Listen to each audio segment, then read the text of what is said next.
Maki's point of view. Napahinga na lamang ako ng malalim habang nakatingin sa maraming customers namin ngayon. Nakakapagod magtrabaho. Kaso kapag naging tambay ka naman, nganga ka.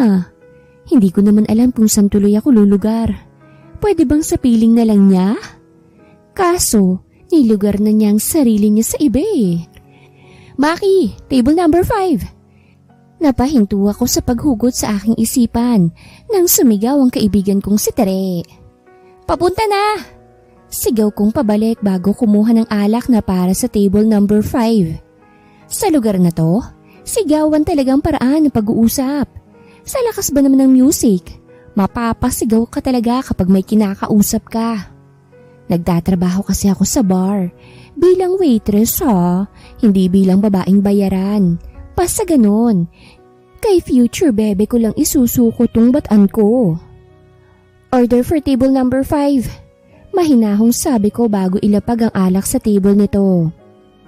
Table ka muna sa akin, sabi ng isang matandang lalaki bago tignan ang aking legs. Hindi ho ako nagpapatable, sagot ko bago siya irapan. Halatang isa siyang tatay na kuripot sa pamilya, pero palong-palong mambabae. Ang suplada mo naman, sabi nito bago haplusin ang pang-upo ko. Kumulo naman agad ang dugo ko dahil sa ginawa niya, kaya hinampas ko sa mukha niya ang tray na hawak ko. Gulat na gulat naman ang mga kasamahan niya. Hindi porket nagtatrabaho rito, pwede mo nang bastusin ah. Gigil kong sabi bago sila layasan. Unang hampas mo yun ngayong gabi ah.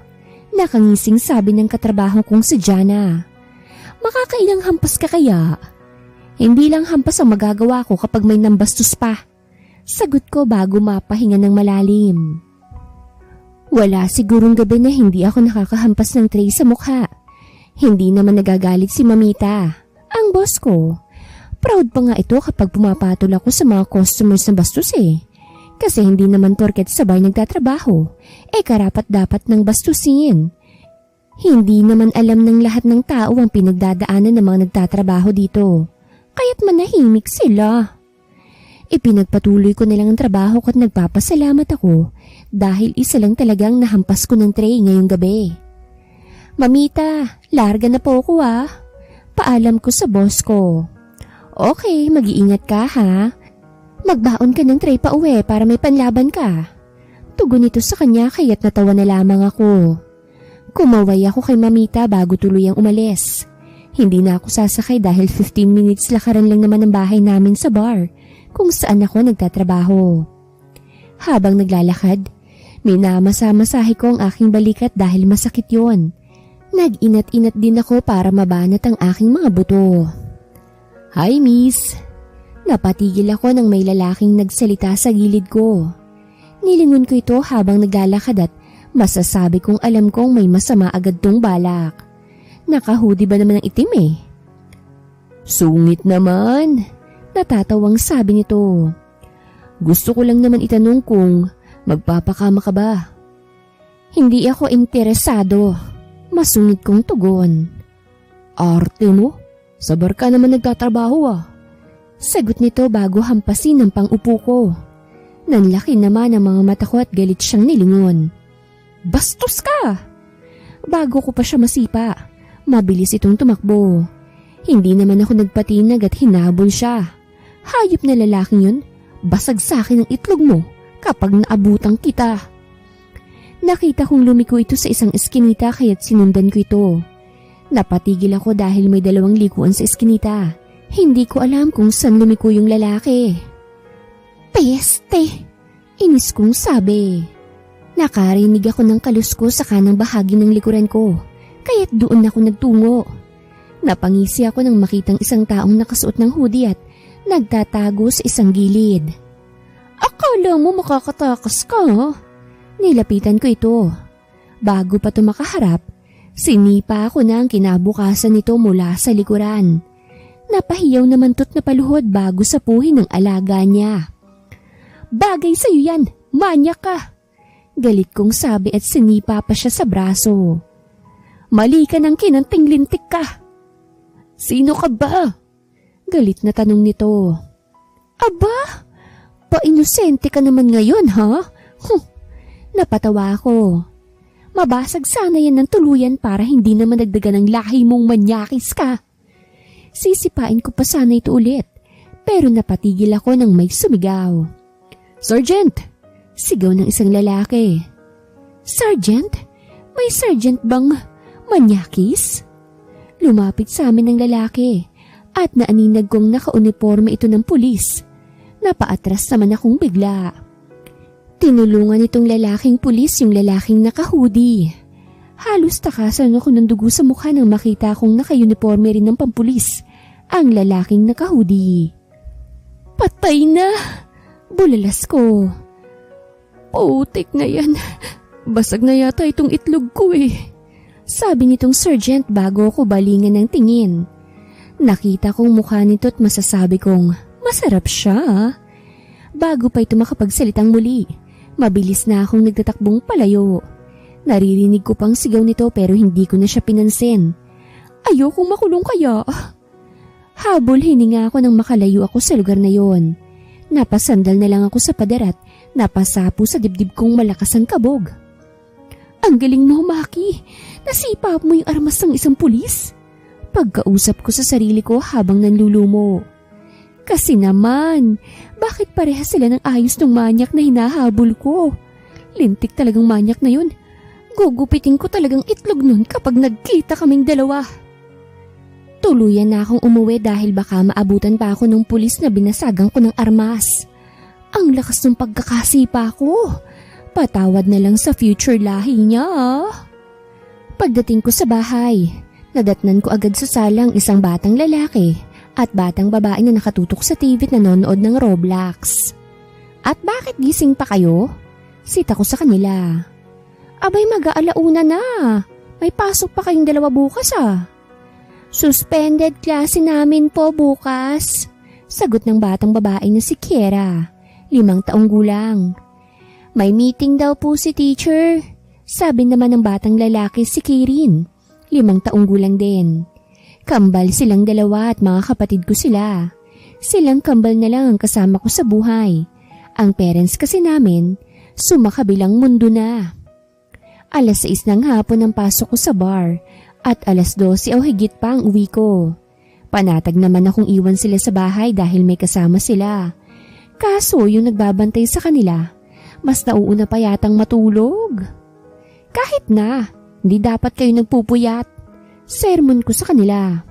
Matulog na kayo, hindi yung puro kayo Roblox dyan. Ikaw nga rin nagpupuyat eh. Nakangusong sabi ni Kiera. May trabaho kasi ako. Tugon ko. Sige na, kilos at magsitulog na kayo. Pinatay naman ni Kiera ng TV bago sila tumayong magkapatid. Dumiretso agad ang mga ito sa kwarto nila. Dumiretso na rin ako sa kwarto ko at nadatnan ko agad ang isang titibutibong mahimbing na natutulog habang naghihilik. Halatang binadrip na naman ng mga bata. Naiiling kong sambit bago ilapag ang gamit ko at sumama sa kama. Dahil nga sa pagod, nakatulog na rin ako kagad. Kinabukasan, nagising ako saktong tanghalian na. Nakarinig ako ng ingay sa labas kaya't lumabas na ako. Maki, yung mga kapatid mo! Naiiyak na sabi ni Francine. Inano ka na naman ba? Tanong ko. Wala lang. Sagot nito bago tumawa. Kumain ka na. Katatapos lang namin kumain ng mga bata. Lakas talaga ng trip. Baliw. Sabi ko lang bago dumiretso sa kusina. Si Francine ay napulot ko lang. Hindi ko nga alam kung tomboy ba siya talaga o hindi eh. Nakaboykat siya pero malantod siya sa mga lalaki. Feeling ko nga may tinatakasan siya eh. Ayoko na lang usisain at baka umiyak na naman. Mabait naman tong si Francine at mapagkakatiwalaan ko. Kahit na wala siyang trabaho, may source of income siya na hindi ko alam kung saan niya kinukuha. Alam mo, Maki, may nakabanggaan akong gwapong lalaki na may malalaking biceps. Bungis-ngis nito bago maupo sa tabi ko. Kaso bigla akong sinigawan. Ayun, initlugan ko. Alam mo, nalilito na ako sa'yo ha. Hindi ko alam kung tibo ka bang talaga. Nakangiwing sabi ko. Basta, tandaan mong lumalantod lang ako sa lalaki. Nakangiting sagot nito. Ay, same. Natatawang sabi ko. Nag-appear naman kaming dalawa. Kapag lalaki talagang usapan namin, nagkakasundo kaming dalawa. Sana nga masalubong ko yung lalaking masungit eh. I-check ko yung itlog niya kung ayos lang ba. Sabi ni Francine. Napatigil naman ako sa pagsubo nang biglang pumasok sa alaala ko yung pulis na initlogan ko rin. Alam mo, may naitlogan din ako eh. Mahinang sabi ko sa kanya. May nanghipo kasi sa akin kaya't hinabol ko para gumante. Kaso, maling itlog naman ang nasipa ko. Ang masama, armas pa ng pulis ang nadali ko. Ngumiti naman to ng matamis bago tapikin ang balikat ko. Good luck, Maki. Ako nang bahala sa mga ari-arian nyo kung sakasakali.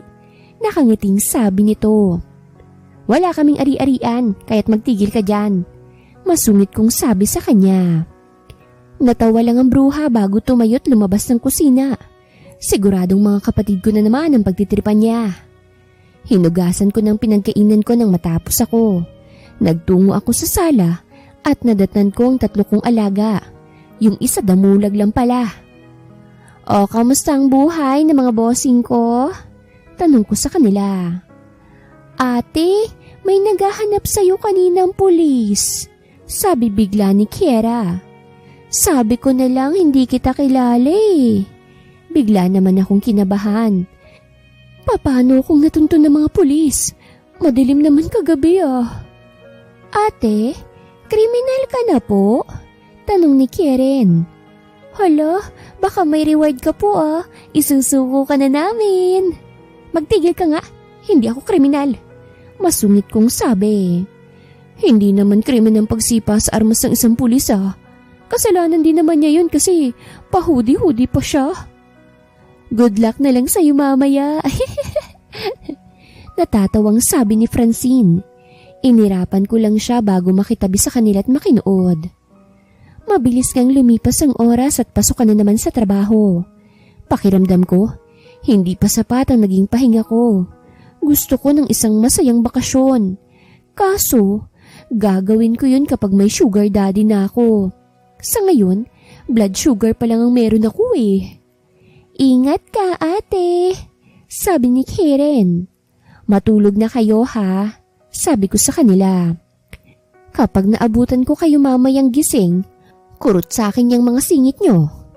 Matutulog kami agad kasi may pasok po, sabi ni Kiera. Binalingan ko ng tingin si Francine. Francine, kapag may nangyari tawag ka lang ha. Tigilan mo rin yung katitili mo tuwing gabi. Napagkakamalang ka ng aswang eh. Yung mga foreigners ko kasing boyfriend, nagsesend ng abs. Malantod na sagot nito. Malantod. Singhal ko sa kanya bago tuluyang umalis. Nag-tricycle na ako kasi kailangan kong fresh pumasok. Isa pa, nakakatakot kasi na baka masalubong ko yung pulis na nasipa ako sa armas nito. Ayokong makulong. Kawawa naman yung beauty ko. Kawawa rin naman yung mga kapatid ko kapag nagkataon. Maki!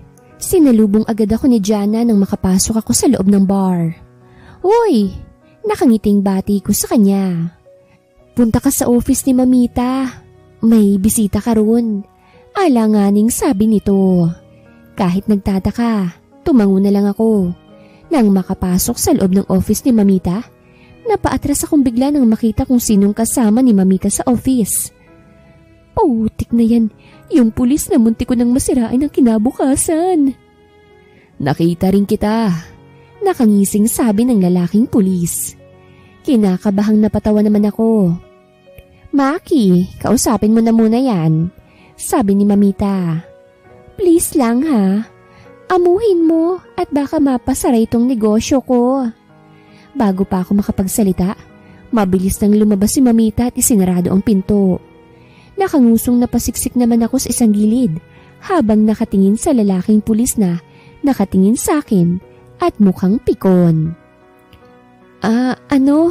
Hindi ko naman sinasadya yung nangyari kagabi. Mahinang sabi ko. May hinahabol kasi akong manyakis eh.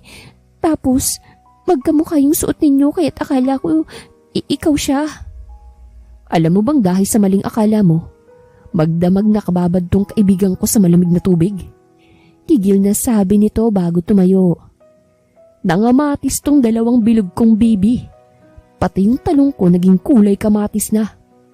Ang sakit-sakit ng ginawa mo sa akin. Hindi ko nga kasi sadya. Pasensya na. Mahinang sabi ko. Sisihin mo yung manyak na lalaki. Bigla kasi nawala eh. At tsaka, bakit kasi naka-hoodie ka? At kasalanan ko pa? Sinandal ako nito sa pader at ikinulong. Kasalanan ko pa na muntik pa akong hindi magkalat ng lahi. Hindi naman ako nakasagot. Umatras bigla ang sungay ko dahil sa kanya. Ngayon, anong gusto mong gawin ko sa'yo? Seryosong tanong nito. Sorry na. Maamong sabi ko. Oo na. Ako nang tama. Ikaw nang mali. What? Nanlaki ang mga mata nito. Pati butas ng ilong niya lumaki. Ako pa ang mali? Oo, kasi naka-hoodie ka eh. Kahit pulis ka. Mahinang sagot ko. May minamanmanan kasi ako. Sabi nito. Dapat ba nag-inform pa ako sa'yo? Sorry na nga kasi. Tinulak ko siyang palayo sa akin dahil may nararamdaman akong kakaibang pakiramdam. In short, nadjajebs na ako. No, you need to pay for what you did. Masungit na sabi nito. Magkano ba? Nakasimangot kong tanong. Anong magkano? Sabi mo kasi kailangan kong magbayad. Hindi makapaniwalang napatingin naman to sa akin. Mukhang mas lalo kong naubos ang pasensya niya. Tsaka mo na sabihin kung magkano. Diyan ka na. Tinalikuran ko siya. Hindi ko na kayang sakit ng tiyan ko. Sandali, di pa kita tapos kausapin. Sabi nito bago hawakan ang braso ko. Hindi pa tapos ang diskusyon natin.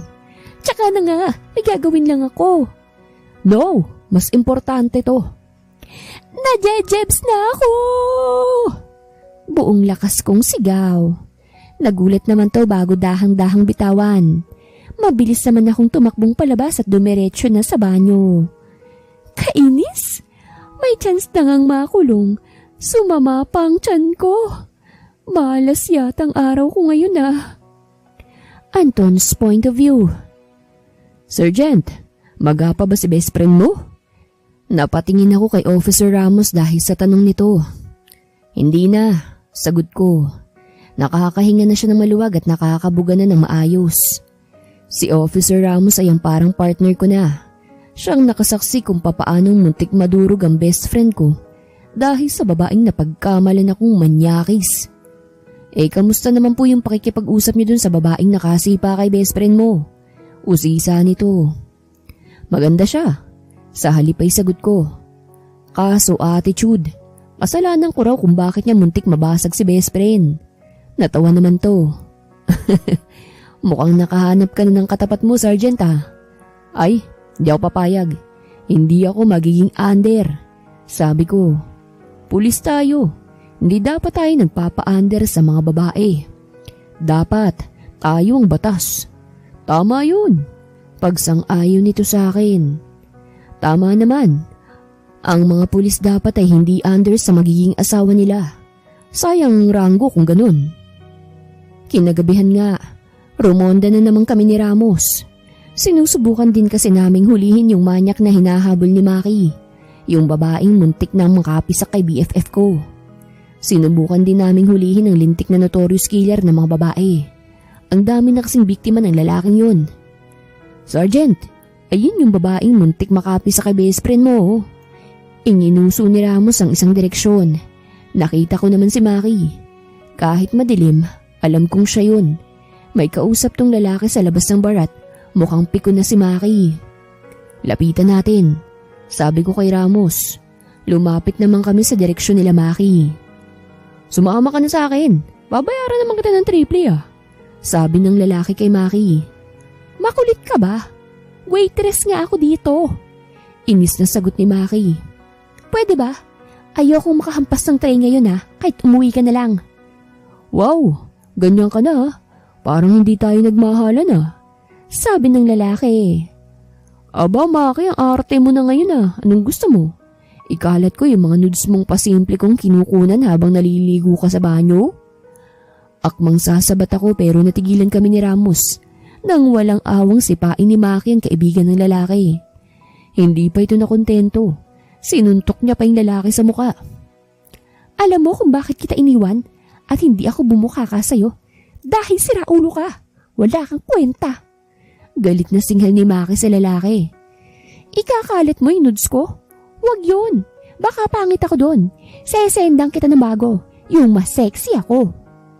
Napaatras kami ni Ramos nang bumaling sa amin ang tingin ni Maki. Sergeant, retreat na tayo. Sabi ni Ramos.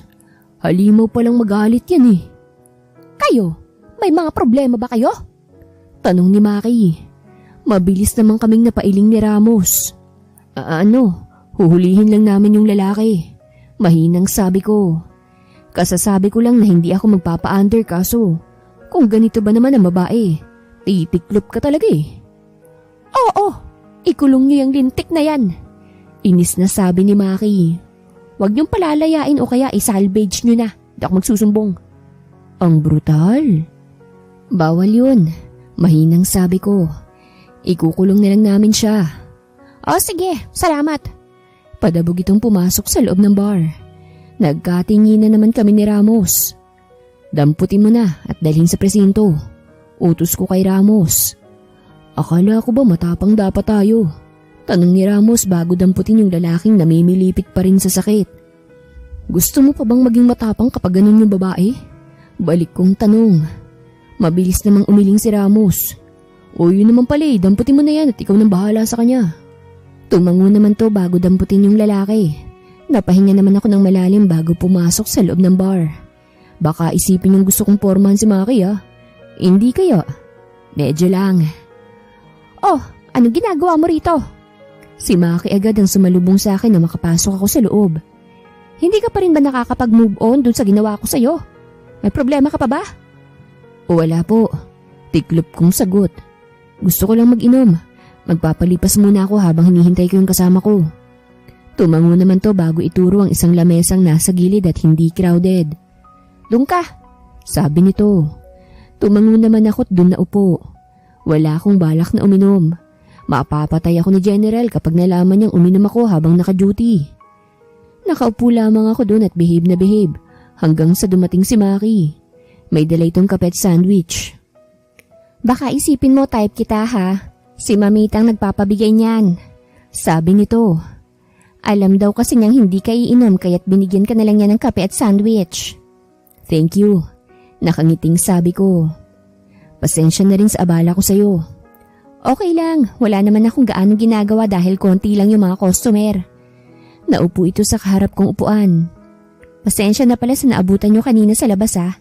Makulit kasi yung ex kong yun eh. Ang hilig niyang magpapansin. Ayos lang, sagot ko. Bagay rin naman sa kanya yung ginawa mo. Pero dun sa nagawa ko sa'yo, kasalanan mo talaga. Sabi nito. Bahagya naman akong napasimangot. Talagang ako dapat ang may kasalanan sa nangyaring yun ha? Hindi makapaniwalang sagot ko. Oo, sagot niya. I-admit mo na lang, huwag ka nang umangal. Natawa naman ako. Oo na ho, ako na ho ang may kasalanan. Ako na ho ang mayayari kapag hindi na ako nagkaroon ng lahi. Natawa naman to. Bahagya naman akong natigilan nang makita ang tawa nito. Ang ganda niya kapag maaliwalas ang mukha niya. Doon ko lang kasi nakita ang tawa niya. Palagi kasi siyang nakasimangot kapag nagkikita kami. Ang ganda mong tumawa. Hindi mapigilang sabi ko. Natigilan naman to. Huwag mo akong utuin. Seryoso ako. Ang ganda ng mga tawa mo. Bagay sa'yo. Nakangiting sabi ko. Nagkatitigan naman kaming dalawa pero napaiwas din kami ng tingin sa isa't isa nang may tumikhim. Sergeant, kung hindi ako nakakaistorbo, pwede na siguro tayong magronda. Sabi ni Ramos. Wrong timing naman tong kasama ko eh. Hindi ko pa nga nai-enjoy yung kape at sandwich ko. Bakit ang bilis mo? Tanong ko bago tumayo. Si Reyes na pong masikaso dun sa lalaki. Sagot nito. Bakit sir? Nakakaistorbo ba ako? Dami mong alam, tara na nga. Aya ko sa kanya bago tumingin kay Maki. Maki, una na kami ah. Salamat sa coffee sandwich. Baunin mo na yung sandwich, sabi nito. At saka huwag ka na magsuot ng hoodie dahil baka matuluyan na yung kaibigan mo sa susunod. Tumango ako bago kuhanin yung sandwich. Thank you. Nakangiting sabi ko sa kanya. Inaya ko na agad sa labas si Ramos dahil paniguradong mag-uusisa na naman siya. Didiskarte ka pala, Sergeant Nakangising sabi nito. Manahimik ka nga. Masungit ko lang nasabi sa kanya. Maki's point of view. Nakakapagod magtrabaho. Buti na lang may poging pulis akong palaging nasusulyapan. Hindi ko sinasabing si Anton yon, ha? Uuwi ka na? Bahagya akong nagulat sa pagsulpot ni Anton. Hindi to naka-uniforming pang pulis. Casual lamang ang suot nito na mas lalong bumagay sa kanya. Ang gwapo, kainis. Oo, sagot ko. Bakit hindi ka naka-uniforme? Day off ako ng 2 days. Nakangiting tugon niya. Wow, pahinga siya. Nakangiting sabi ko. O sige, uwi na ako Enjoy ka dyan sa bar. Huwag ka mag-table Baka magselos ako. Charot. Hindi naman ako magbabar. Sabi nito bago mapakamot sa kanyang ulo. Nandito lang ako para ihatid ka pa uwi. Alam mo na, delikado para sa'yo. Hindi na kailangan, kaya ko naman yung sarili ko Sabi ko, baka ako pa yung ipakulong ng kumakalat na kriminal na yan. Siyempre naman, pabebe muna ako dapat. Baka biglang sabihin ni Anton, easy to get ako kahit totoo naman. No, I insist. Pamimilit nito. Hayaan mong ihatid na kita. In the end, pumayag na rin ako. Sayang naman kasi yung effort niya. Baka sabihin niya masamang tao pa ako kahit totoo rin naman. Nag-aya si Anton na mag-taxi kami pero tumanggi ako. Bukod sa malapit lang naman, gusto ko ring makasama siya ng matagal. Gusto kong mag-getting to know each other kaming dalawa. Malay niyo naman, siya na palang didilig sa tuyot kong petals. You look tired, sabi ni Anton habang naglalakad kami. May nahampas ka na naman bang tray sa mukha? Nakadalawa ako ngayon. Natatawang sagot ko. Natawa rin naman to. Kapag sumobra na, sabihan mo lang ako at handa akong puntahan ka. Sabi nito. Kahit naman alam kong kaya mong sarili mo, handa pa rin akong ipagtanggol ka. Kahit munti ko nang mapisa kang best friend mo? Paninigurado ko. Oo. Sagot nito sabay thumbs up.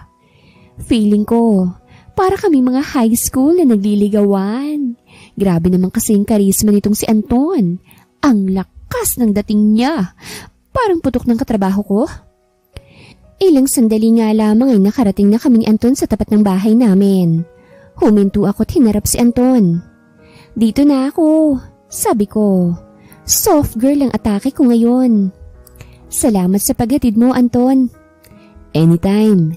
Nakangiting sabi nito. O sige, good night ha. Nakangiting tumalikod ako at akmang papasok na. Pero bigla ako nitong tinawag. Maki. Mabilis akong lumingon. O bakit? Ano, pwede ba kitang maayang lumabas bukas? Nahihiyang tanong nito. Mukha na talaga kaming high school sweethearts na nagkakahiyaan sa isa't isa. Inaaya mo ba akong makipag-date? Hindi mapigilang tanong ko. Parang gano'n na nga. Napakamot ito sa kanyang ulo. Pasensya na, nahihiya talaga akong ayain ka kaya't ganito ko umasta.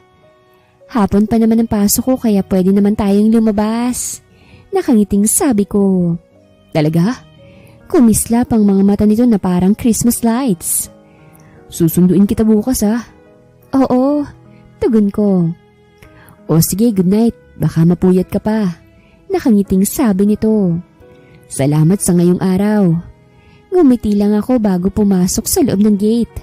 Kilig na kilig ang inday niyong palaging mainit ang ulo. Ay! Mama mong bulok! Gulat kong sigaw nang may babaeng lumitaw na lang bigla.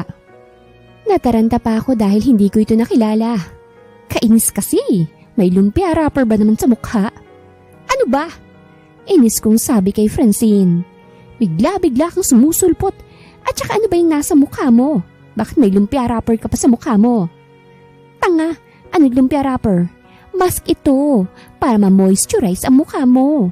Sabi nito. Malay ko bang moisturizer yan? Mukha kasing lumpia wrapper eh. Kibit balikat kong sagot. Teka nga, ba't gising ka pa? Gantong oras na, naghihilik ka na dapat ah. Patulog na sana ako. Kaso, nakaamoy ako ng lalaki. Nakangising sabi niya. So, sino yung masarap mong kasama? Boyfriend mo? Dinaig pang aso nito ah. Si Anton yun. Sagot ko sa kanya. Siya yung pulis sa muntik ng mabaog dahil sa akin. Ba't hinatid ka? Usisa nito. Kasi nag-aalala siya sa akin. Sabi ko. Huwag ka nang chismosa, matulog ka na ron. Sus, mukhang may didilig na dyan sa petals mong tuyot. Pili ang sabi nito. Tantanan mo nga ako't baka hindi kita matansya ha. Dinaan ko sa pagsusungit ang trato ko sa kanya para tumigil na siya. Kapag nakita niya kasing kinikilig ako, grabing pangaasar niyan. Baka abutin na kami ng madaling araw kakaharot niya sa akin. Pumasok kaming dalawa sa loob at dumiretso sa kwarto. Hindi na ako naglinis at diretso na agad sa kama. Tibo, perma ko ng floral dress mo bukas ha. Sabi ko kay Francine. Maraming dress si Francine kahit nakapang boycott siya. Saka pupunta? Tanong nito. At saka bakit ka magde-dress? Di ka naman nagsusuot ng dress ha? Dami namang tanong naman. Oo, hindi lang naman ang sagot mo. Masungit kong sabi. Oo na, sungit mo. Masungit ding sabi nito. Kapag talaga binigyan ako ng pera nung kachat ko, di kita bibigyan. Di wag. Diyan ka na nga't matutulog na ako. Nilingon ko siya't inirapan bago ako pumikit. Kunwari lang yan. Pero iaabot naman sa akin yung kalahati ng pera niya. Kinabukasan, maaga akong nagising. Active na active agad ang brain cells ko kahit na ilang oras lang ang tulog ko. Good morning! Napahinto ako sa masiglang pagbati nang makitang isang lalaking nakaupo sa dining na may gwapong porma. Good morning! Nakangiting bati sa akin ni Anton. Mabilis naman akong napatalikod at nagmamadaling tumakbo pabalik sa kwarto ko. Dinampot ko yung bra ko at mabilis na isinuot yun. Nagtungo rin ako sa banyo ko sa kwarto at nag-toothbrush. Naghilamos din ako dahil hulas pa ng makeup ang mukha ko. Pinusod ko rin ang mahaba kong buhok. Nang masigurado kong maayos na ako, lumabas na ako ng kwarto at nagtungo sa dining. Good morning. Mahinghing bati ko kay Anton. Ate, ba't naging tao ka po? Kunwaring gulat na tanong ni Karen. Pinanlakihan ko siya ng mga mata para pasimpleng sawayin. Pasensya na kung sobrang aga ko ah. Sabi nito bago mapakamot sa kanyang ulo. Ayos lang. Sagot ko bago maupo sa tabi niya. Kumain ka na ba? Sumabay ka na sa amin. Tumayo muli ako at kumuha ng plato para sa kanya. Ako na rin ang naglagay ng pagkain sa plato niya. Ramdam ko naman ang tingin ng mga kasama namin pero deadma lang ako. Boyfriend ka po ni ate? Tanong ni Kiera kay Anton. Sure ka na po ba kay ate? Tanong naman ni Karen sa lalaki. Tumigil nga kayo. Saway ko sa kanila. Kaibigan ko lang siya. Huwag kayong magulo dyan. Boom! Friend zone! Sabi ni Francine at natawa. Sokon ka na lang sir, hindi kita i-friend zone. Aray, aray! Pasimple ko siyang kinurot. Ngayon na lang ulit ako dinapuan ng taong masarap epal pa siya. Anton, wag mo na silang pansinin, Sabi ko kay Anton. Kain ka lang dyan. Ngumiti lamang ito bago tumango. Nagsimula na lang din akong kumain habang binibigyan ng nagbabantang tingin ng mga kasama ko sa bahay. Pagkatapos kumain, ako agad ang nagpresentang maghugas. Kahit hindi ko naman yung ginagawa. Kailangan ko kasing maging demure at maging housewife era. Kaya kailangang maging masipag muna. Ate Maki, boyfriend mo siya? Tanong ni Kiera na nasa tabi ko na. Si Kairin at Francine naman, nasa sala kasama si Anton. Mag-aasawa ka na po ba? Paano na kami ni Karen? Iiwanan mo na kami? San mo naman nakuha yung sinasabi mo? Kunot noong tanong ko. Saglit kong hininto ang paghuhugas ko. Binuhat ko si Kira at inupo sa lababo para hindi ako mahirapang lilingon-lingunin siya. Kasi baka iwan mo kami kapag mag-asawa ka na, sabi ni Kira. Kira, bakit ko naman kayo iiwan ni Karen? Takang tanong ko. Kira, kesyo may asawa na ako o anak. Hindi ko kayo iiwanan ni Karen. Nasa tamang katinuan pa ako, okay? Hindi ko kayo iiwanan kahit na anong mangyari. Kahit na super kulit namin? Tanong nito. Kahit ang sarap niyong isabit sa puno ng bayabas. Sagot ko. Ngumiti naman to bago umusog palapit sa akin at hinalikan ako sa pisngi. O tama ng panguuto mo. Maligo na kayo ni Karen dahil may pasok pa kayo. Sabi ko sa kanya bago siya ibaba. Bilisan niyo na't baka malate pa kayo. Tumango naman to bago lumabas ng kusina. Tinapos ko naman ang paghuhugas ko bago magtungo sa kwarto. Doon na ako naligo sa banyo sa kwarto. Ayoko kasing maglakad ng hubad sa sala. Nakakahiya naman kay Anton. Pagkatapos kong maligo, sinuot ko na yung floral dress ni Francine hanggang tuhod. Siyempre, kailangan fresh ako. Nakakahiya naman kung pagkamalan akong katulong kahit ako yung kadate. Naglagay na rin ako ng konting kolorete sa mukha para mas lalo akong magmukhang goddess. Pak! Sino ka dyan, Nakangising tanong ni Francine. Sumobra naman ang ganda mo ngayon, Day. Baka may laman na yan tiyan mo pag nakauwi ka, ha? Gaga! Pabiro ko siyang inirapan. Minatch ko lang yung sarili ko kay Anton, no? Oo na, enjoy ka na sa date mo, sabi nito. Kami na siguro ni Anton ang magdadaan sa mga bata sa eskwela. Time mo na para mag-relax dito, sabi ko. Sorry ka, may date din ako. Saan ka? Mayabang na sabi nito. Ano, petals mo lang bubusilak? Siyempre ako din. Bugak ka talaga. Kinuha ko yung bag ko bago lumabas ng kwarto. Nadatnan ko si Anton na nakikipag-usap sa kambal kong kapatid. Napatayo nga ito nang makita ko. Ang ganda mo ah. Puri nito sa akin. Salamat. Pabebeng sagot ko. Wow, mukha ka pong hindi Amazona, sabi ni Karen. Dapat ganyan ka po lagi, sabi naman ni Kira. Ang daldal nyo? Umalis na tayo at malilate na kayo, sabi ko sa kambal bago lingunin si Anton. Okay lang naman na idaan natin sila sa school, ano? Yan dapat ang sasabihin ko sa iyo eh. Natatawang sabi nito. Lumabas na kami ng bahay. Buong akala ko ay mamamasahe lang kami. Pero bahagya akong nagulat nang makitang isang magandang itim na sasakyan sa harapan ng bahay namin. Pinagbuksan kami ni Anton ng pinto, kaya sumakay na agad kami ng mga bata. Umikot naman si Anton patungo sa driver seat at agad nang pinaandar ang sasakyan. Car mo po ito, Kuya Anton?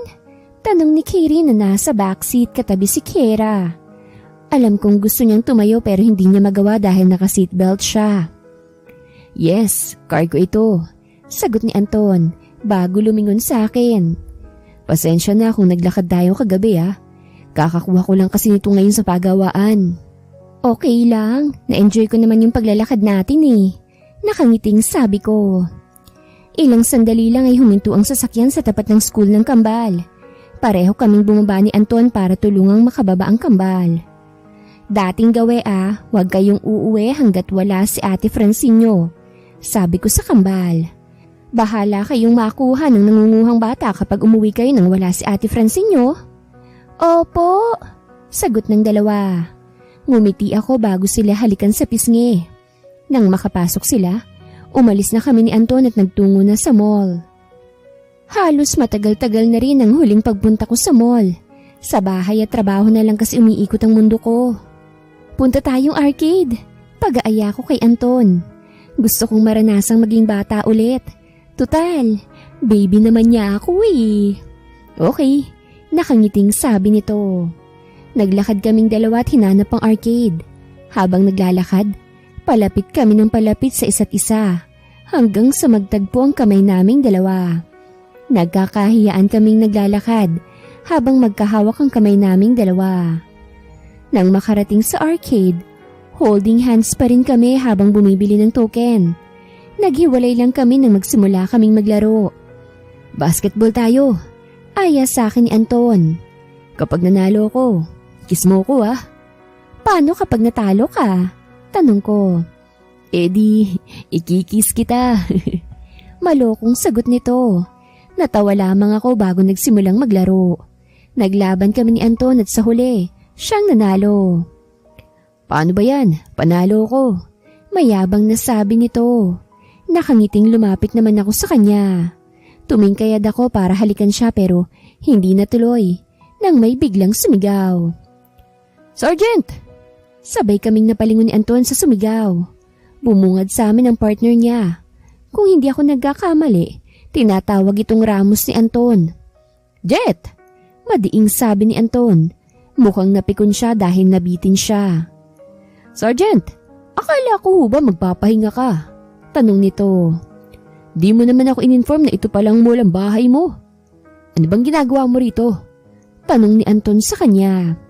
Gumala lang, sagot ni Ramos bago tumingin sa akin. Pasimple pa itong nagulat kahit halatang peke naman. Oh, nandito ka pala, Maki. Magkasama kayo ni Sergeant? Nagde-date kayo? Ngumisi ito. Kayo ah? Bebe labs na agad kayo? Umalis ka na nga. Pagtataboy sa kanya ni Anton.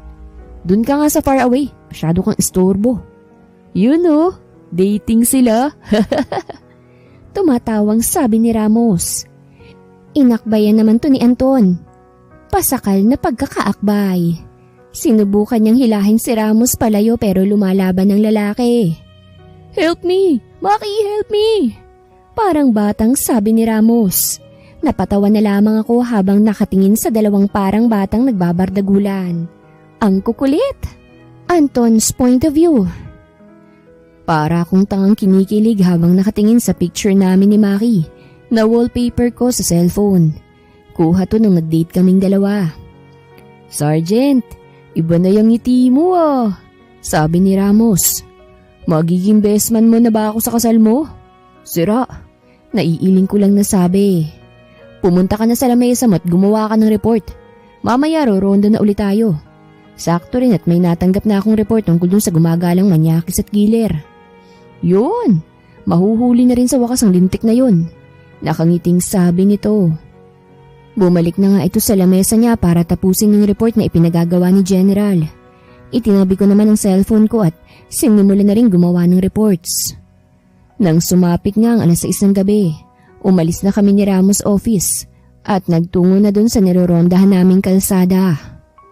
Sergeant, mamaya na yung lingon dyan sa bar, sabi ni Ramos. Focus na muna tayo dun sa killer. Tumango naman ako.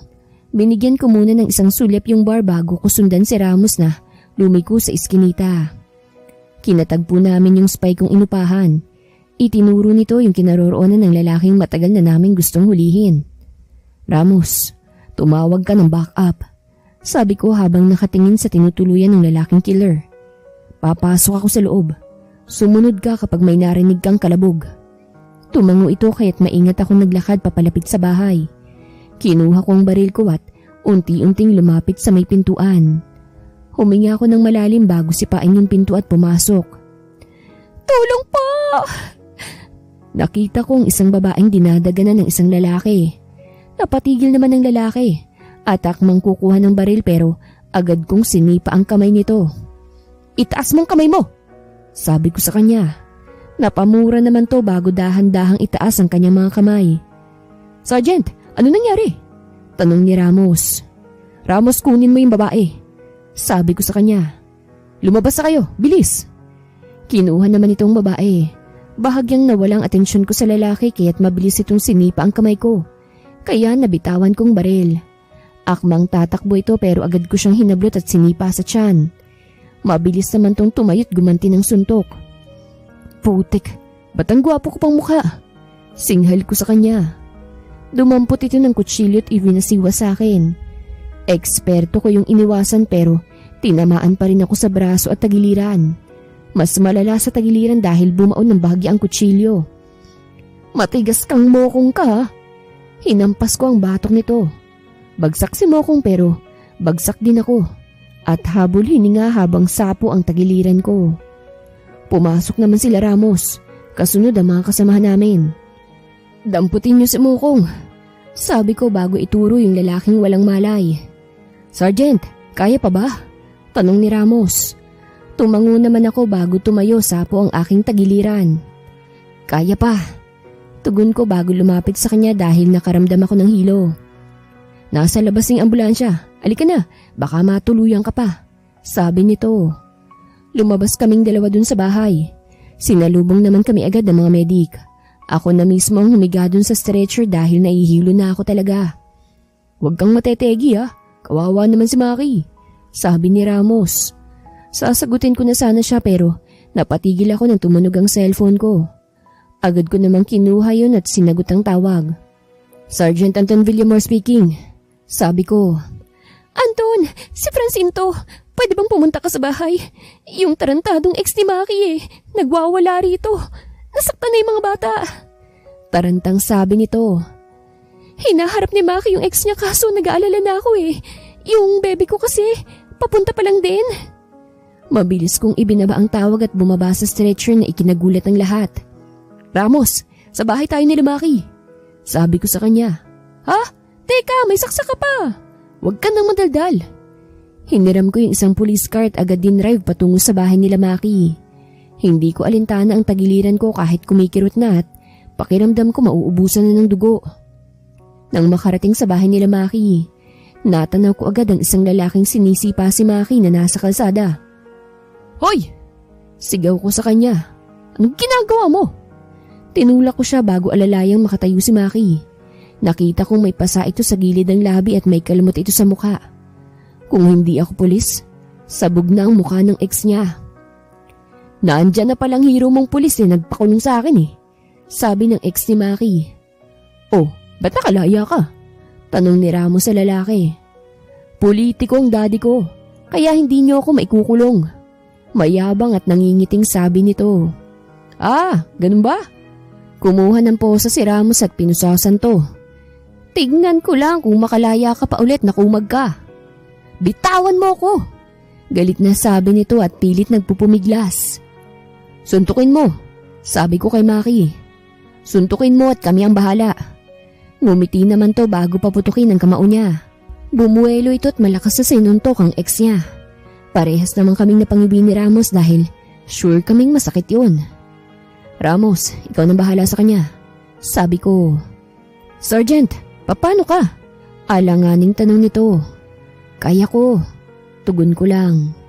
Tumango na ito bago kaladkarin ng ex ni Maki papasok ng police car. Nang makaalis sa mga ito, tumingin ako kay Maki. Namumutla ka, sabi ni Maki. Ayos ka lang ba? Ikaw ang dapat kong tanungin. Alalang sagot ko. Ayos lang ako, sabi nito. Salamat sa pagdating mo Ngumiti lamang ako bago siya yakapin. Ramdam kong pagbigat ng talukap ng aking mga mata. Maki, huling sambit ko bago tuluyang lamunin ng dilim. Maki's point of view. Muli akong napahinga ng malalim habang nakatingin kay Anton na nakahiga sa hospital bed at walang malay. Putlang-putla pa rin ito kahit nasalina na ito ng dugo. Nakaka-guilty kasi nasaksak pala siya nung sumugod siya sa amin para tulungan ako. Lintik kasing kumag na Kurt na yun Hindi matahimik yung kaluluwa. Nasa trabaho ko nung tumawag si Francine. Sumugod bigla dun si Kurt. Sinaktan siya pati ang kambal ko, kaya't mabilis akong umuwi. Kami ang nagbuno ni Kurt. Kaso, dahil malaking tao siya, hindi ko pa rin kaya. Ayun, may bangas ang maganda kong muka. Pati tagiliran ko may tama. Buti na lamang dumating si Anton, kaso may saksak pala siya. Okay lang yung si Sergeant, sabi ni Ramos na pumapapak ng dala kong prutas. Hindi yan mamamatay. At takot yan hindi ka makatuluyan. Muntik nang matigok ng dahil sa akin. Natatawang sabi ko bago hawakan ang kamay ni Anton. Mahal mo ba si Sergeant? Usisa nito. Oo, buong tapang kong sagot. Alam kong mabilis kaso hindi ko mapigilan. Siya lang kasi ang tumarato sa akin ng tama eh. Siya lang ang nagparamdam sa akin na prinsesa ako. Si Anton lang yung gumalang sa akin at hindi ako binastos kahit nagtatrabaho ko sa bar. Dahil dyan, pakikitaan kita ng magic. Nakangiting sabi ni Ramos bago naglakad palapit sa akin. Magic? Takang tanong ko. Ngumisi ito bago hawakan ang pisngi ko. Yang kamay mo, puputulin ko yan kapag hindi mo tinanggal sa mukha ni Maki. Mabilis akong napalingon kay Anton. Nakadilat na ang mga mata nito. O see? Magic, di ba? Nasisiyahang sabi ni Ramos bago lumayo sa akin. O sige na, alis na ako at baka ako pang sunod ng ospital. Enjoy kayo rito at please lang, huwag mo nang gagawa ng milagro. Tumatawang lumabas si Ramos. Anton, ayos ka na ba? Alalang tanong ko. Sandali, tatawagin ko yung doktor. Ayos na ako. Naupo ito sa kama kaya agad ko siyang inalalayan. Dapat inuna mo ang ospital. Paano kung natuluyan ka ha? Sermon ko sa kanya. Ngumiti ito bago ako ikulong sa kanyang bisig. Mas mahalaga ka, Maki. Nakangiting sabi niya. At gusto kong sabihin sa iyo na mahal din kita. Ha? Narinig mo yun? Tanong ko bago siya tingalain. Ngumiti naman to bago tumango. Narinig ko. Yun nga yata yung dahilan kung bakit ako nagising eh. Ngumiti ako bago sumubsob sa dibdib niya. Grabe talaga ang pag-aalala ko. Gusto ko na nga siyang sampalin para lang magising na siya eh. Maki, pwede mo bang ulitin yung sinabi mo kanina? Gusto ko ulit marinig mula sa'yo na mahal mo ko. Nakangiting sabi ni Anton. Nakangiting tiningala ko naman siya. Mahal kita, Anton. Namula ang buong mukha nito kaya't napatawa na lamang ako. Nagbablush siya. Mahal din kita, Maki. Tugon nito. Yumukod to at pinagdikit ang labi naming dalawa. Napapikit naman ako bago tugunan ang kanyang halik. Ramdam ko ang gigil ni Anton sa mga halik niya. Parang matagal nang nagtitimpi ang mokong. Tama na nga. Baka imbis na akong bumuka, sugat mong bumuka. Sabi ko. Natawa naman to bago ko halikan sa noo at mahigpit na niyakap. Damang-dama ko sa yakap nito na ayaw niya na talaga akong pakawalan. Bukod doon, damang-dama ko rin ang kaibigan niya sa bandang puson ko. Ayaw mag-behave ng best friend mo. Mukhang wala pa yatang balak matulog. Pabirong sabi ko. Matutulog din siya mamaya. Tugon nito. Sa ngayon, tayo raw muna ang maunang matulog. Dahil baka kapag hindi siya nakatulog, manuklaw pa siya at mandura ng bata. Natawa naman ako bago mapahawak sa braso niyang nakakapit sa akin. Sa wakas, naranasan ko ring mayakap ng biceps. Anton's point of view. Welcome back, Sergeant! Kanya-kanyang bati mula sa mga kasamahan ko ang bumungad sa akin na makapasok ako sa station. Ang haba ng pahinga ko bago ako makapasok ulit sa trabaho. Gusto ko na nga ulit mag-leave para baby time ulit kami ni Maki. Miss ko na kasi agad siya. Salamat. Nakangiting sabi ko bago dumiretso sa office ko. Pakiramdam ko magkakasakit yata ulit ako nang makitang gabundok na mga papel sa lamesa ko. Welcome back, Sergeant. Nakangising sabi ni Ramos sa akin. Ay ang mga papel sa lamesa mo, mga kaso raw yan na ire-review mo. Sabi rin pala ni General, gawan mo siya ng report tungkol sa nangyari. 100 pages daw. Ang gandang welcome back. Sarkastikong sabi ko.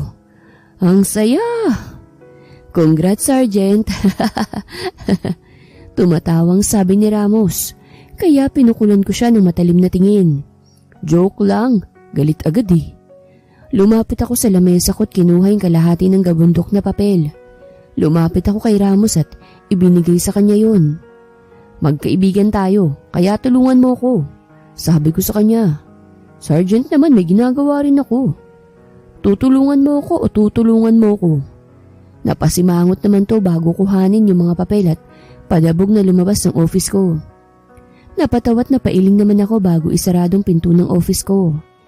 Dumiretso ako sa lamesa at sinimulan na ang madugong labanan sa utak. Inuna ko muna yung report na 100 pages dapat. Ang lakas ng trip ni General. Masyado akong na-miss. Magdamag lamang akong nakatingin sa laptop ko sa office habang gumagawa ng report. Narinig ko ang pagbukas ng pinto pero hindi ko pa rin nililingon ng pumasok. Kung may kailangan ka, sabihin mo na lang. Sabi ko. O kung may ibibigay ka, pakiiwanan na lang dyan. Anong oras na hindi ka pa rin kumakain? Magagalit na ako niyan. Mabilis akong napalingon sa nagsalita. Agad umukit ang saya sa aking mukha nang makita si Maki. Mahal! Mabilis akong tumayo't lumapit sa kanya. Parang batang yumakap ako sa kanya at sumubsob sa kanyang leeg. Mahal, inaaway nila ako rito. Ang dami nilang tinambak na gawain sa akin. Tapos pinapagawan pa nila ako ng report na kailangan 100 pages. Ay, umaarya na naman ang pagpapababy mo. Sabi niya bago humiwalay sa yakap. Deserve mo naman yan dahil ang tagal mo ring nawala talaga. Napanguso lamang ako bago maupo sa sofa na nasa office ko. Kumain na lang tayo. Nakangiting sabi niya bago ayusin ang dala niyang pagkain. Tinulungan ko naman siya dahil ayokong nahihirapan siya. Love na love ko pa naman siya. Nang matapos kaming ayusin ang pagkain, nagsimula na kaming kumain. Mukhang stress na stress ka talaga. Natatawang sabi ni Maki. Kawawa naman pala yung baby ko. Okay naman na ako kasi nakita na kita. Nakangiting sabi ko. Alam mo namang ikaw ang kalakasan ko eh. At kailan pa ako naging battery? Tinaasan ako nito ng isang kilay. Bumungis-ngis lamang ako bago siya bigyan ng halik sa labi. Pagkatapos naming kumain, tinulungan ko siya para mas mapabilis at malambing ko pa siya. Agad ko nga siyang niyakap nang matapos kaming magligpit. I miss you talaga, mahal. Parang batang sabi ko. Parang bata ka na naman eh. Natatawang sabi niya. Namiss lang talaga kita. Tugon ko bago siya halikan sa leeg. Mas gusto ko na lang talagang nasa bahay tayo tapos cuddle lang tayo. Ano? Magre-resign ka na? Tanong niya. Umiling naman ako. Bukod sa mahal kong trabaho ko, kailangan kong kumayod para sa future nating dalawa. Gusto ko kasing ispoil ka pati na rin ang magiging baby nating dalawa. Ngumisi naman to bago kumandong paharap sa akin. Bahagya pa akong nagulat pero napangiti rin naman ako. Papakasalan mo ko? Nakangiting tanong niya. Opo naman, sagot ko. Pakakasalan kita. Deserve mo pong pakasalan. Ngumiti lalo ito bago ako halikan sa labi. I love you, mahal. I love you rin, mahal. Nagtagpo ang labi naming dalawa. Hindi simpleng pagtagpo lamang ang nangyari. Siyempre, ninamnam din namin ang labi ng isa't isa. Halos 20 minutos yata kami nagnanamnaman bago kami tumigil. Aalis na ako. Paalam nito. See you later na lang po ulit, mahal ah. Parang batang ngumiti at tumango naman ako. Okay po, I love you, mahal.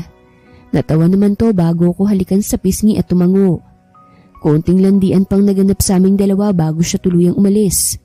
Kilig naman akong tumayo bago magtungo sa lamesa ko at simulan muli ang trabaho ko. Kahit masakit ang puso at galit si best friend, okay lang sa akin. Na-recharge na ako ng lambing ni Maki kaya okay na ako. Kung gusto ni General, tambakan niya pa nga ako ulit eh. Charot lang. Sergeant, maya-maya lamang ay bumukas ang pinto at iniluwal si Ramos. O bakit? Tanong ko. May holdapan sa isang bangko at kailangan nating sumugod. Sagot nito. Tumango ako bago tumayo hawak ang 100 pages ng report ko. Sabihan mo ng iba, dediretso muna ako saglit kay General. Sabi ko sa kanya. Lumabas ako ng office at dumiretso sa office ni General. Walang tao doon kaya't iniwan ko na lang sa table nitong report. Nilagyan ko nilang ng pangalan para walang umangkin ang gawa ko. Lumabas agad ako at nadatnan ko si Ramos na nakasakay na sa police car. Pumasok naman agad ako at mabilis itong nagmaneho. Anong lagay sa bangko? Tanong ko. May isang hold-upper at isang hostage. Sagot niya. Sa bangko ng hold-up tapos mag-isa lang siya? Hindi makapaniwalang tanong ko. Saan siya kumukuha ng lakas ng loob? Sa bumbunan niya. Sagot nito bago tumawa. Panot kasi yung holdapper Nang makarating doon, nadatnan namin ang mga kasamahan namin sa labas. Kaya naman pala bahagang buntot nila sa isang holdapper. Si Gomez pa lang may hawak. Sergeant! Sumaludo sa akin si Gomez. Anong lagay? Tanong ko. Ang daming hinihingi ng holdapper Sagot ni Gomez. Tumingin naman ako sa loob at natanaw kong malapit sa pintuan ng isang lalaking may hawak na shotgun. Nanginginig pa ito kaya't halatang baguhan lang. Ano? Ibibigay niyo ng kotse at 1 milyon? O papatayin ko itong hostage? Sigaw nito bago hilahin ang hostage niya. Nanlaki ang mga mata ko nang makilala ang hostage niya. Kailangan nating mailigtas yung holdapper. Sabi ko kay Gomez. Ha? Yung hostage po ang ililigtas natin. Sagot nito. Mas delikado yung holdapper. Tugon ko. Ha? Naguguluhang tanong ni Gomez. Hindi kita maintindihan, Sergeant. Napahinto ako nang biglang sumigaw yung holdapper. Napangiwi na lamang ako dahil sapo na nitong alaga niya habang namimilipit siya sa sakit. Ang laki-laki mong tao, hindi ka magtrabaho ng marangal. Sabi ng babaeng hostage nito bago ito pakaladkad na hilahin palabas. Uutang-utang ka ring hindot ka tas wala ka namang pambayad. Sabi sa inyo kailangan yung holdapper yung iligtas. Mahinang sabi ko. Eto naman kasing holdapper, bakit si Maki pang napili? Ayan, delikado tuloy ang buhay niya. Mabilis na lumapit ang kapulisan sa lalaking holdapper na namimilipit sa sakit. Kay Maki naman ako dumiretso. Maki! Hinawakan ko ang kamay niya bago siya suriin. Ayos ka lang ba? Di ka ba nasaktan? At saka bakit nasa bangko ka? Akala ko umuwi ka na. Winidro ko kasi yung sahod ko. Sagot niya. Cheque kasi kaya kailangang ibangko. Tapos bigla na lang sumulpot yung holdapper. Dapat sinabihan mo ko mahal para nasamahan kita. Nakangusong sabi ko.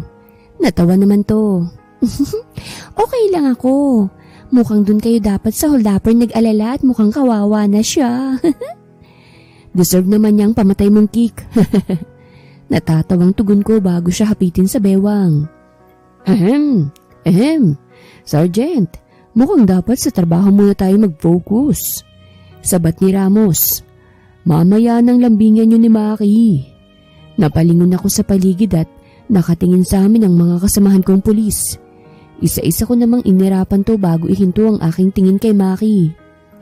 Mahal, mamaya na ulit ako maglalambing I love you. Malambing kong sabi bago siya halikan sa labi. Susunduin kita mamaya sa bar kasi doon ako matutulog sa bahay niyo.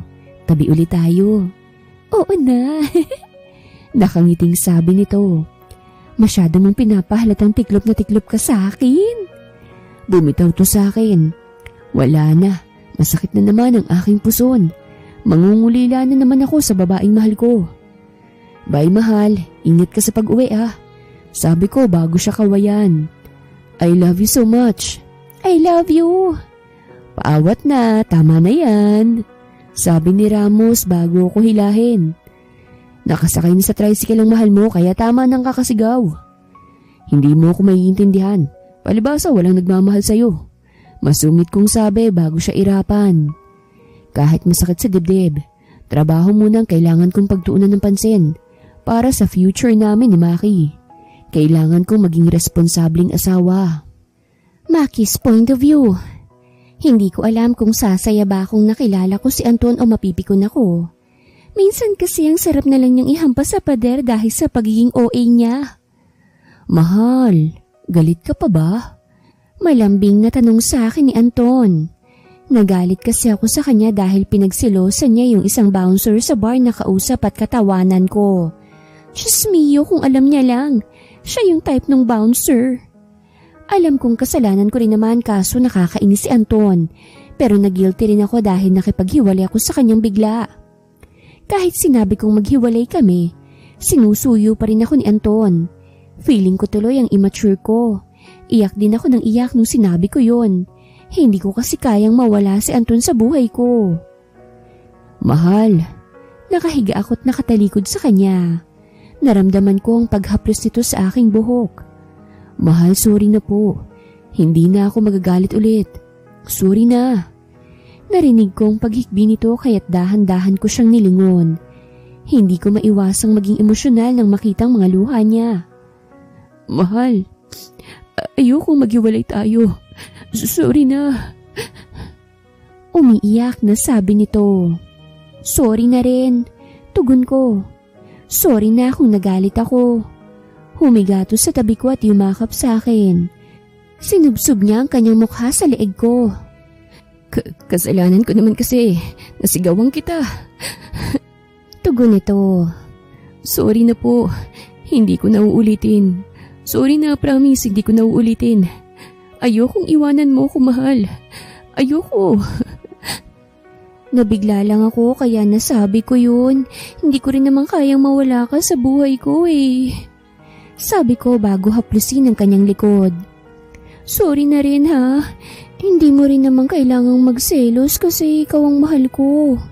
Isa pa, bading yung bouncer na pinagseselosan mo. Nagtawanan kami dahil sobrang type na type ka raw niya. Ngayon lang niya nalaman dahil hindi na kami nakapag-usap pagkatapos naming mag-away. I love you, mahal. I love you. Mas lalo pa nitong hinigpitan ang yakap niya sa akin. Hindi na ako sumagot at hinaplos na lamang ang kanyang likod. Ilang saglit lang, naramdaman ko ang pagbigat ng kanyang hininga. Dahan-dahan kong sinilip ang mukha nito at natutulog na ito. Namumula ang ilong ni Anton habang puro luha at sipon ang kanyang mukha. Bahagya naman akong natawa bago punasan ang kanyang mukha. Ang cute-cute naman ng baby ko. Natatawang sabi ko bago ito halikan sa pisngi.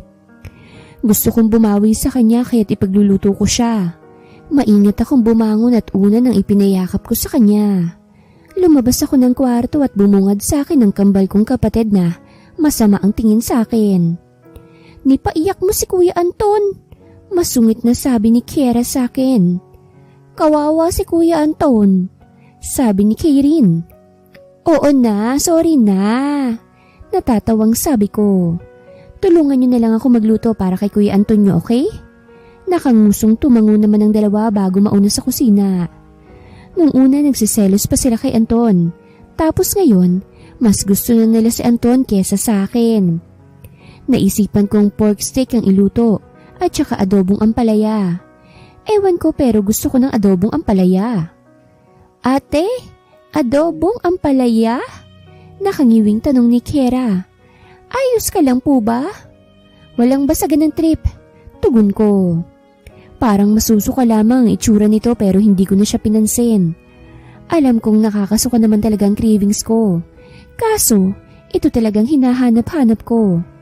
Feeling ko nga buntis na ako eh. Hindi rin naman malabo yon.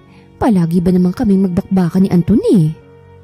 Halos 2 oras kaming nagluto bago kami natapos. Masayang-masaya akong inayos sa mga iyon sa lamesa. Hay, mabilis na dumako ang aking tingin sa nagsalita. Anton! Nakangiting bati ko sa kanya bago siya lapitan. Hinawakan ko ang kamay nito. Anton, nagluto ako ng pagkain natin. Kain na tayo. Hindi ka nagalit? Tanong nito. Napatitig ako sa namamaganyang mga mata. Hindi na po. Tugon ko. At promise kong kapag nagalit ako, hindi ko nasasabihin na maghiwalay tayo. I love you. I love you too. Sabi nito bago ko halikan sa labi. Kain na lang po tayo. Sabat ni Karen. Nauna pa yung dessert. Sabi naman ni Kiera. Natawa naman kaming dalawa bago lumapit sa lamesa at naupo. Nakita kong natigilan si Anton nang makitang adobong ampalaya. Ano yan? Tukoy nito sa ampalaya. Adobong ampalaya. Sagot ko at matamis na ngumiti. Gusto ko niyan kaya't niluto ko. Adobong ampalaya? Alam kong pinipigil nitong mapangiwi dahil nahahalata ako sa mukha niya. Are you sure about that? Hindi ba sasakit ang tiyan natin? Okay lang kung ayaw niyong kainin. Ako na lang ang kakain. Sabi ko bago kuhanin yung adobong ampalaya ko. Sumandok ako't nilagay sa plato ko tsaka kinain. Masarap naman siya. Hindi naman weird ang lasa. Huwag kang magalit, okay? Nag-aalala lang naman ako. Mahinahong sabi niya. Hindi naman ako galit. Tugon ko at ngumiti. Okay lang din sa akin kung hindi kayo kumain ng adobong ampalaya ko. Niluto ko lang talaga siya para sa akin. Tumango na lamang silang tatlo bago pagtuunan yung pork steak. Hindi ko na sila pinansin at nag-focus na lamang sa pagkain ko. Mas mahalagang tiyan ko kaysa sa pagpansin ko sa kanila. Pagkatapos kumain, si Anton na ang nagligpit. Wala na akong nagawa kasi bumabawi raw siya. Kinuha ko na lang yung Milo na nasa garapon at pinapakyon. Mahal, baka sumakit ang tiyan mo niyan. Alalang sabi nito. Ayos lang ako. Sagot ko habang sarap na sarap sa Milo. Wag mo na lang akong pansinin. Ate, nababaliw ka na po yata. Sabi ni Keira. O kaya may sumasanib na sayo. Sabi naman ni Karen. Inirapan ko lamang ang mga ito't nagpatuloy na lang sa pagpapak ng Milo. Doon kami matutulog sa bahay ni Anton, kaya't magpapahinto ako mamaya sa butika para bumili ng pregnancy test. Sure na akong buntis ako kaya gusto kong i-sure palalo. Biyahe na tayo? Tanong ni Anton nang matapos siyang maghugas. 7:00 na kasi, baka sobrang gabihin tayo kapag mamaya pa tayo bumiyahe. Okay, sagot ko. Mauna na kayo sa labas, iinom lang ako ng tubig. Tumango lang sila bago lumabas. Itinabi ko naman ang natirang Milo at uminom ng tubig. Nakasakay na sila sa kotse kaya sumakay na lang din ako. Daan tayong butika sabi ko sa kanya. O bakit? May sakit ka ba? Alalang tanong nito. Kalma lang, may bibilhin lang yung tao. Natatawang sagot ko. Kagaya ng request ko, dumaan nga kami sa butika. Ako na lang ang bumaba dahil ayokong malaman agad ni Anton. Gusto ko, surprise, at gusto kong makasigurado muna lalo. Ilang sandali pa nga'y nakarating na kami agad sa bahay niya. Agad dumiretso ang kambal sa kwarto nila dahil manonood na panigurado sila. May malaking TV kasi sa kwarto nila dito sa bahay ni Anton. CR lang ako Paalam ko kay Anton na tumangulang. Nagtungo ako sa banyo at ginamit yung pregnancy test. Naghintay ako saglit at maya-maya nga lang ay lumabas na ang resulta. Mangiyak-ngiyak akong lumabas at dumiretso kay Anton. Parang batang kumandong ako sa kanya bago sumubsob sa leeg niya. May problema ba, mahal? Alalang tanong nito. Umiling ako't nag-angat ng tingin. Tuluyan ng tumulo ang mga luha ko na agad naman itong pinunasan. Sumasakit na bang tiyan mo? Alalang tanong nito. Mahal, sabihin mo kung anong masakit sa'yo. Natawa ako bago ipakita sa kanya ang 3 pregnancy test na may positive result. Mahal, hindi tayong laman ng tiyan ko. Kung hindi tao. Emosyonal kong sabi. Anton, buntis ako. Magiging parents na tayo. Magiging daddy ka na. Natulala ito at ilang sandali lamang ay inalis niya ako sa kandungan niya.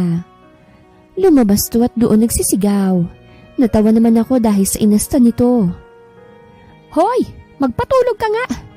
Sigaw ng kapitbahay niyang matandang babae. Tatay na ako! Balik na sigaw na lang dito ni Anton bago pumasok. Dumiretso agad to sa bisig ko. Thank you sa magandang gift na to, Maki. Ang saya-saya ko kasi magkakaroon na tayo ng baby. Thank you rin, Anton. Salamat dahil binigyan mo ako ng pangarap kong pamilya. Humiwalay to sa yakap at ngumiti sa akin. Ngayon sobrang sigurado na ako na hindi na ako nabaog. Nasipa mo man ang armas ko. May bata namang naging kapalit ng pagsipa mo. Natawa ko bago siya halikan sa labi. Magiging mabuting mami ako sa anak natin. May kinuha ito sa bulsa niya. Isang singsing na agad niyang isinuot sa daliri ko. Nagpaplano ako ng pasabog na proposal pero ngayon ko nagagawin. Natatawang sabi niya. Will you marry me? Siyempre oo na. Naisuot ko na yung singsing eh. Oo, thank you Anton. Hindi ko noon maisip na mangyayari sa akin ang ganitong buhay. Naiiyak kong sabi. Pakakasalan agad kita bago lumabas si baby natin. Kakayod ako ng kakayod, kahit sobrang nangungulila ako sa'yo. Hindi ka na magtatrabaho ulit bilang waitress sa bar dahil magtatayo ako ng kainan. Maki, magiging mabuting asawa ko sa'yo at ama sa baby natin. Gagawin kong lahat para sa inyo na magiging anak natin. Emosyonal niyang sabi. I love you so much, Maki. I love you so much. Mahal na mahal din kita, Anton. Tugon ko bago pagtagpuin ang labi naming dalawa. Gagawin ko rin ang lahat para maging deserve niya pa. Dahil deserve ni Anton na mahalin ng sobra-sobra. Kagaya ng pagmamahal niya sa akin. Wakas.